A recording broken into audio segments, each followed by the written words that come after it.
Okay, so we're going to do inequalities, but the same thing that we can relate to from secondary school will be your quadratic inequalities. So I start with that first, then we try to see how we can relate to something today. We're going to go for higher degrees, it will not just be a degree 2. Okay, so we recap. Can you just help me copy in this first so that we can recap a small example? So let's say we have this x minus 2, x minus 4 that is more than 0.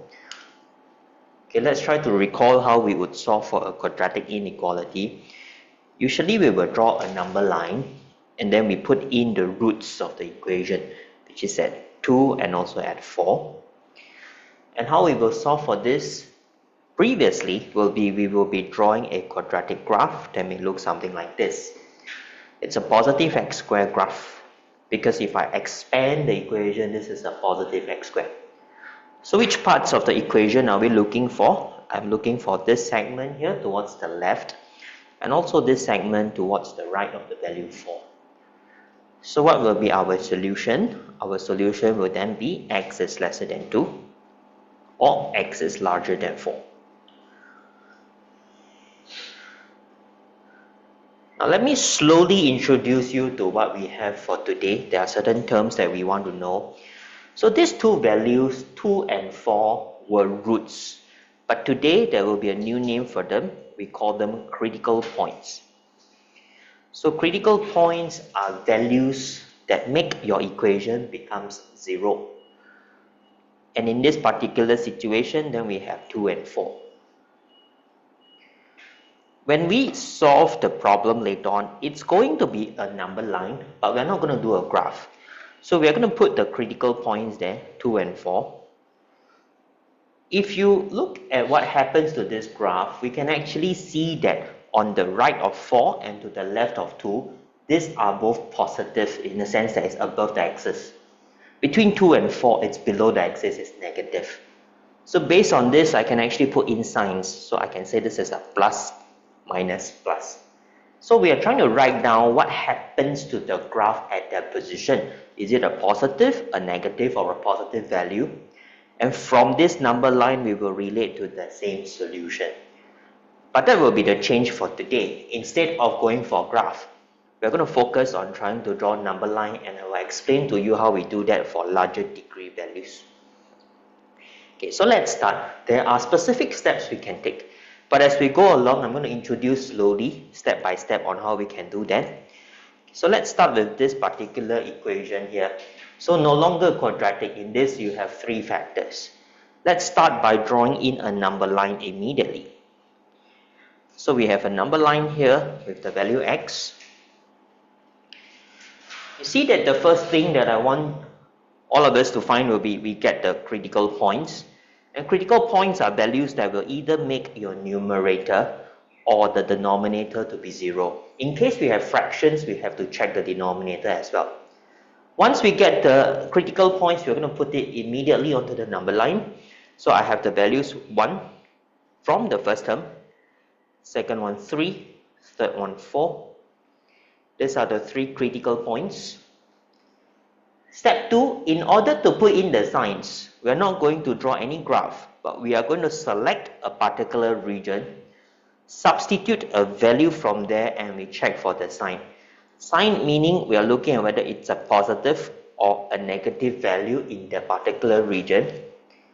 For example, usually I select the extreme right because these are generally positive values. I don't want to touch negative values, may be complicated.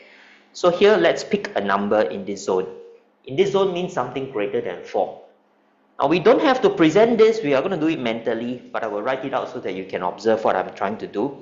I take the value 5. I substitute into each factor. What will happen to the sign of the first factor? 5 minus 1 is 4. That's a positive value.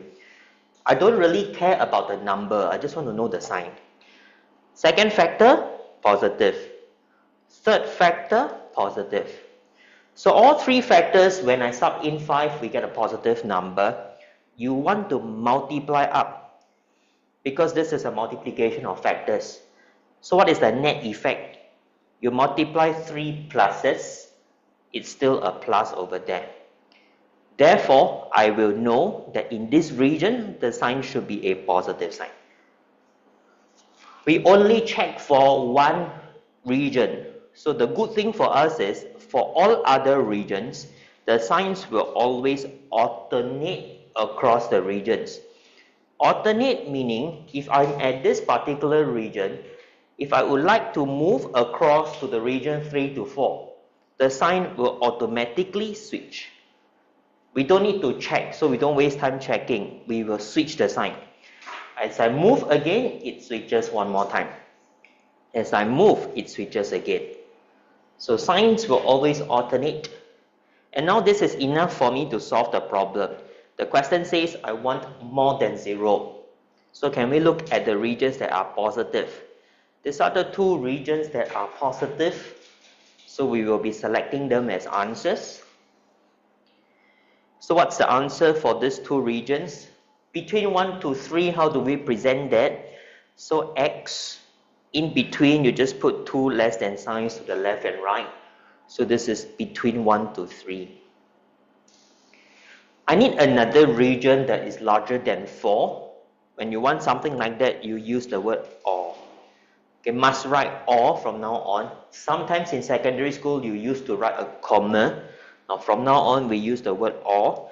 So or the region x more than 4. Now then let's look at part B. I slowly introduce more things to the terms. You are going to see that here I made one change. There's now a square appearing. Now let's start exactly the same first. I will tell you what is the importance and significance of the square in a while. We still draw in a number line, first step. We always try to get the critical point in, so we have a 1, 3, and 4. Step 2, always check for one region. We want the sign. Again, I'm going to pick that same value 5, and you will see that the product of your pluses. Again, 3 pluses, the product will be a positive. But we pause there. If you look closely on step 3, there is a clause or a condition at the back. I said we will alternate except at even powers. Even powers refers to your factors have powers that are like the values 2, 4, 6, and so on. The factors has a power that is an even number. That is what I am referring to here. You want to take particular attention to this portion when you settle your signs. So in this situation, where is the one with positive or even power? Even power at x minus 3. This corresponds to the root 3. Okay, this factor corresponds to this root. The sign towards the left and right will be the same. This must be the same sign whenever you have an even power. To the left and right of the region, it's always going to be the same sign. So let's now generate the rest of the signs. Always go region by region. From the extreme right, I move one step. This particular position will be minus because it alternates. Now when you cross this, usually it alternates, but because we have indicated it's the same sign, it will be minus. Okay, same sign. These two positions will take the same sign before it swaps again. So this will be another positive. Okay, so let's write down now what is the solution for more than 0. X will be lesser than 1 on this portion. We want the plus. And we want the right side, which means your x larger than 4.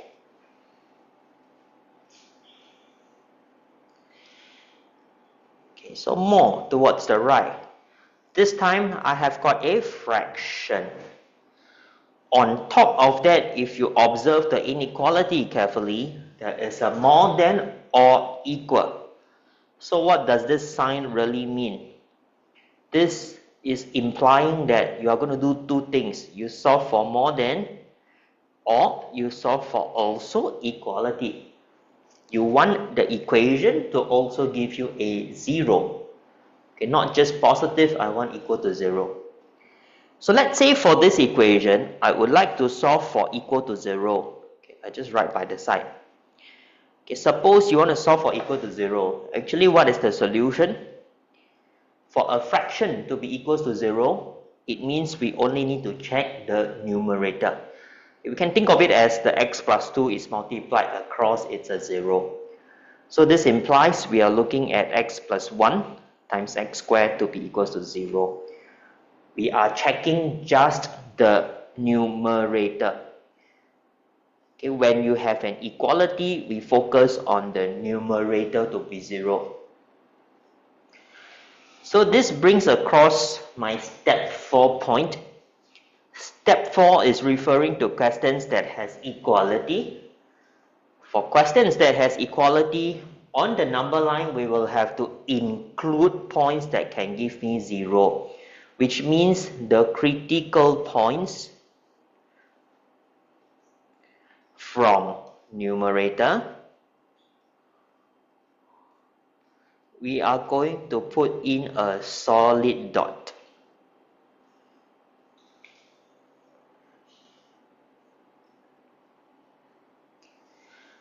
We don't want the critical points from the denominator. Denominator doesn't help to make the equation 0.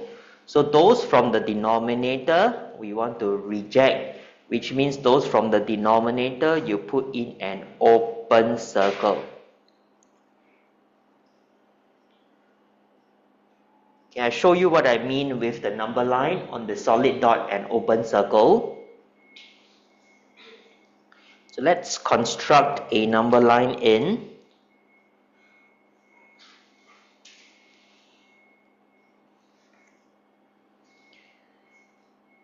We put in the critical points, there are 3 of them, starting with -2, -1, x squared gives you 0. Okay, 0. X squared is 0 means x is 0. Make sure it's in chronological order, smallest to biggest. Again, we check for signs. I always prefer to do the right side, simply because it's a positive number. So I might choose the value, say 1. If I choose the value 1, let's look at the 3 factors here. This will be a positive value, because if I sub in 1, this is 2. This is also positive. Denominator also positive. So all 3 are positive. It doesn't matter that it's a division. We can treat it as we want to multiply up the signs. So 3 positives will still give you a positive. Always take care of any even powers in step 3. There is an even power occurring at x squared. This corresponds to the root at 0.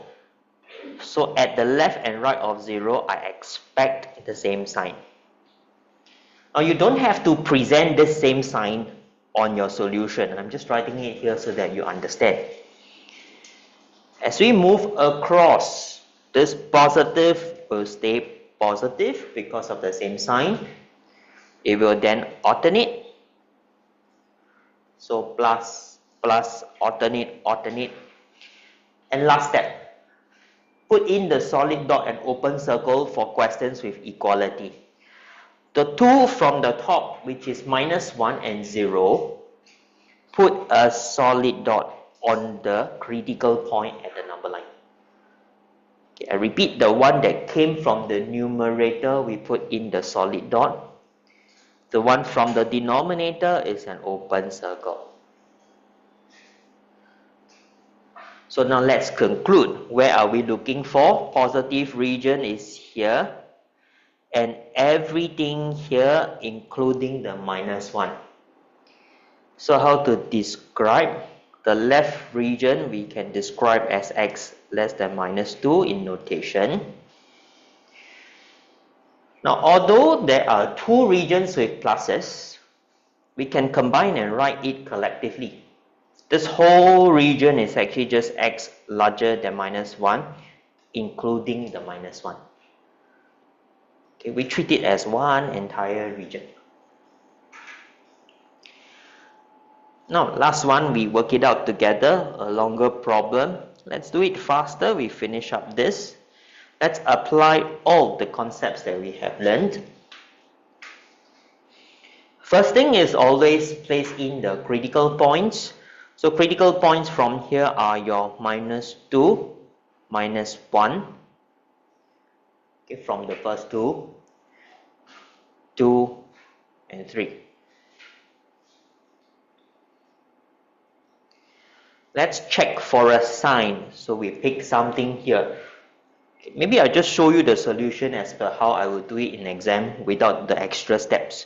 So I may pick a number, say 5 again. I put in the signs to each factor. Okay, I may put a small note to myself. This is positive, positive. Now if you substitute 5 to these last two factors, for the first time we are saying today, we get negative numbers. Okay, 2 minus 5 and 3 minus 5, they are negative.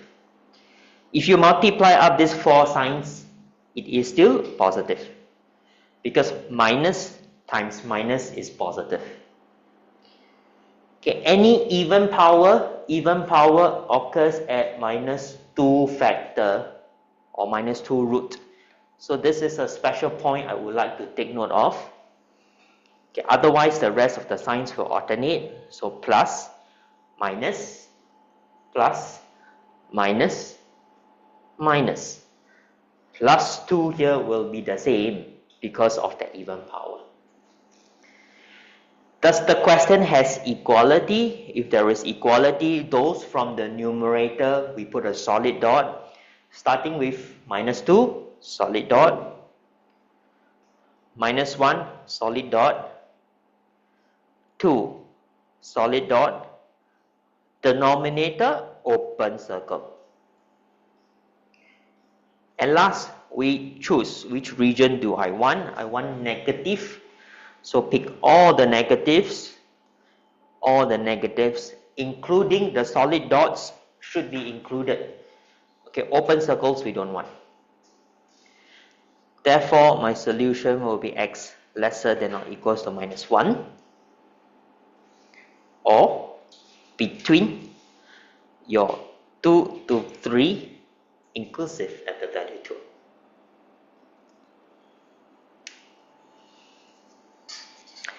Okay, I just need you to work out 2 short examples below so that I know that you understand.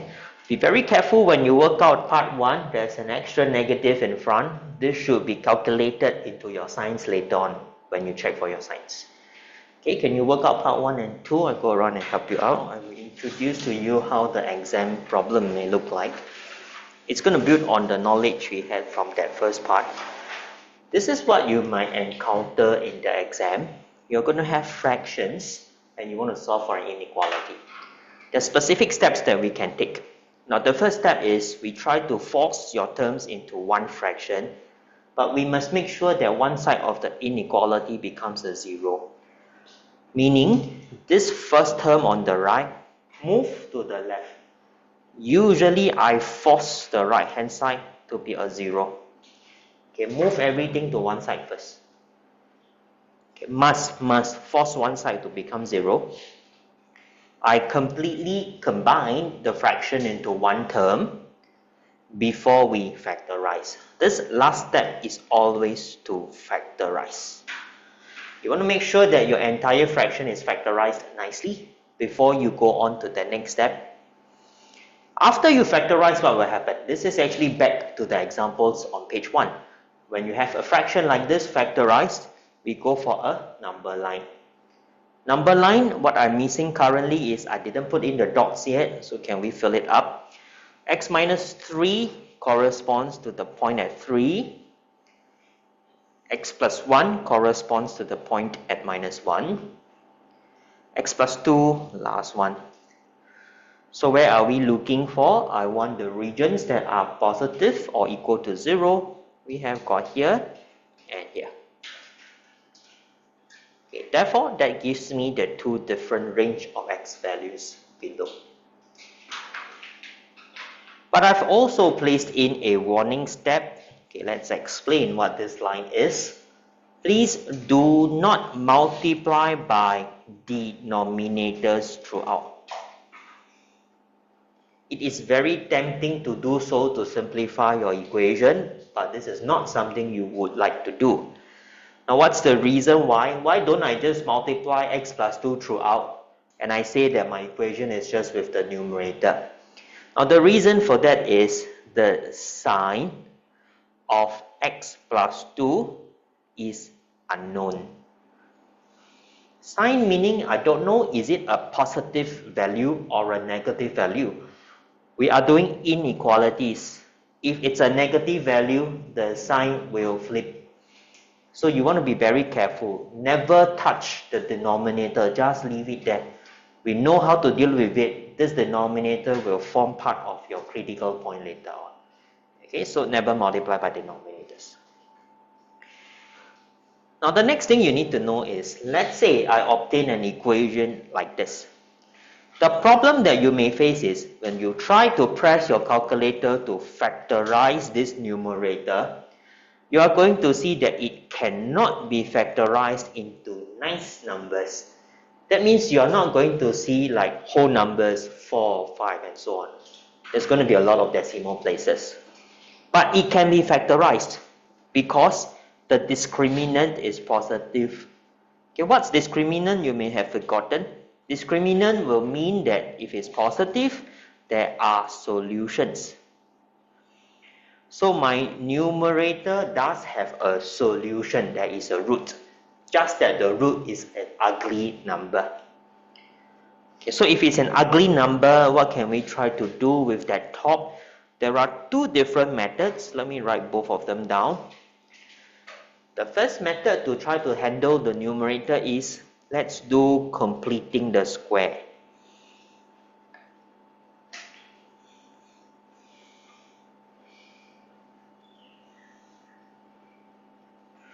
Okay, you might have not used this for a while, so let's go through. I will take the current numerator that I have. We complete the square means you halve the coefficient of x. So it gives me x minus 2 square. The same value, you take it and minus the square. Okay, complete the square is you halve the value minus the value square plus 1.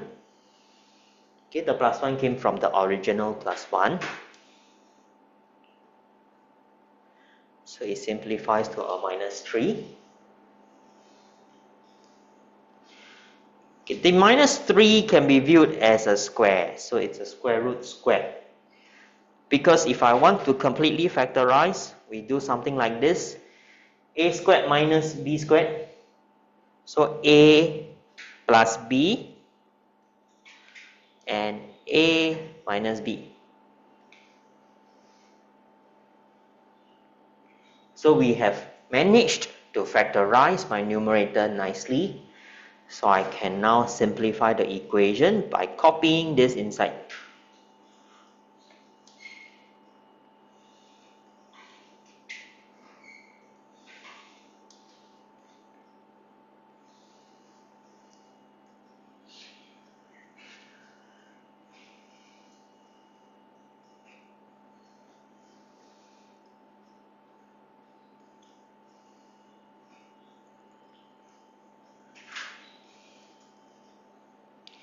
Okay, I will not proceed to solve. I just want to show you how we can simplify the numerator. So now let's go for method B. Suppose you don't want to do completing the square. There's another way we can handle this. Maybe I write the method name first. We are going for quadratic formula. Okay, because I have a quadratic equation, we can try to find the roots. When we go for quadratic formula, I am going to let this numerator to be 0. We will present it this way first.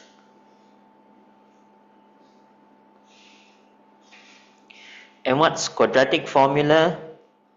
It's your equation of minus b plus minus your square root, b square minus 4ac.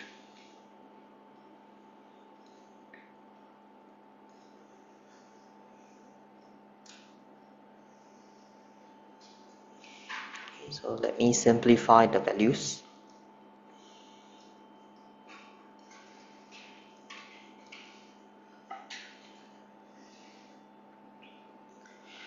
Now what is root 12?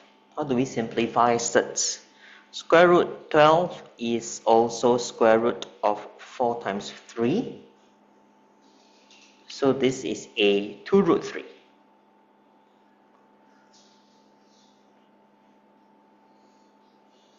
We take that number, we place it back to our equation.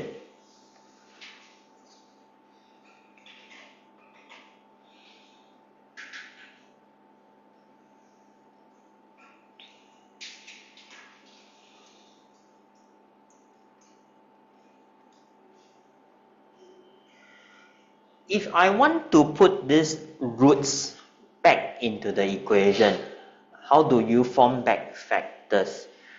So let me recall with you. Let's say you have this is a root. Root means you let it be 0, you found the answer. Then what is the factor? The factor is x minus 1. This is a factor. Factor always comes from you take the variable minus the root. Okay, variable minus the root is a factor. So in this particular situation, to form back to your equation, we will write it as x minus, first root is 2 plus root 3. Second root, 2 minus root 3. And the same x plus 1 below.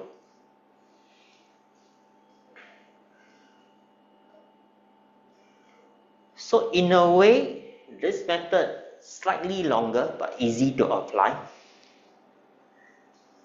Okay, so just make sure that after you get the root, you want to form back to your equation, go for x minus root for both factors. Okay, we can then proceed number line, same way as what we did. Okay, now I want you to try the next 2 pages of questions. They are going to be these questions that are from exams. You work them out. Okay, example 3 onwards. Okay, remember that the first step to solve such a question is always to move everything to one side. Okay, so make sure you move whatever is on the right to the left first. Force the right side to be a 0, then you start the problem.